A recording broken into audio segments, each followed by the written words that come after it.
Маңғыстау облысы Мұнайлы ауданы Батыр ауылының 10-шы орта мектептің бастауыш сынып мұғалімі, 2-ші сынып жетекшісі Қалиева Гүлара Ибрахимовна. Сәлеметсіздер ме, менің сүйікті оқушыларым. Бүгін қашықтықтан сынып сағатын өтіп жатырмыз. Сынып сағаттың тақырыбы «Мен қашықтықтан қалай оқимын» және вирустық аурулардан қалай сақтануға болады. Менің сүйікті оқушыларым, ең бастысы ата-анамызбен біргеміз, аман саумыз. Бізде ұстазымызбен хабарласа алатын құралдарымыз бар. Интернет жүйесіне қосылғанбыз. Оқу құралдарымыз толық. Жылы, жайлы өз отбасымызда оқуымызды жалғастыруға мүмкіндік бар. Сүйікті оқушыларымыз, ең бастысы денсаулық қажет. Ол денсаулықты біз қалай сақтаймыз? Қазіргі төтенше жағдайға байланысты біз өз денсаулығымызға режим сақтап алуымыз өте қажет. Күн режимін қатаң сақтаймыз. Үйдегі тазалыққа көңіл бөлуді естен шығармаймыз. Қолымызды, бетімізді, мұрын, ауыз қуыстарын шаюды ұмытпауымыз керек. Соны күнделікті әдетке айналдырып отыруымыз қажет. Енді қашықтықтан қалай оқимын? Бұл кезде саған үнемі ойын ойнауды жаныңнан табылатын смартфоны, компьютерің, планшетің көмекке келеді.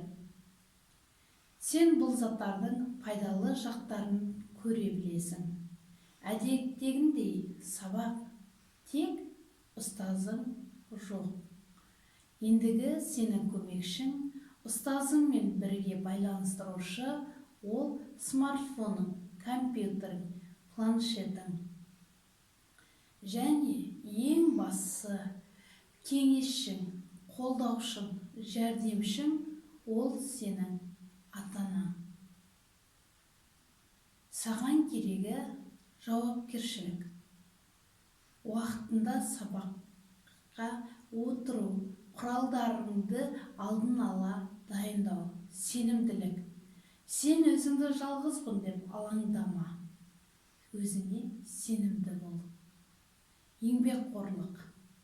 Кез келген нақты әрекеттің нәтиже шығады. Шыдамдылық. Желіде проблема болған жағдайда шыдамдылық танытып ізденіп көр. Сабырлық. Соңына дейін сабаққа белсенді қатысу, тыңдау. Есті адам өзіне есеп береді. Сабақ аяқталысымен не ұқтым, не үйрендім деген сұраққа жауап ізде.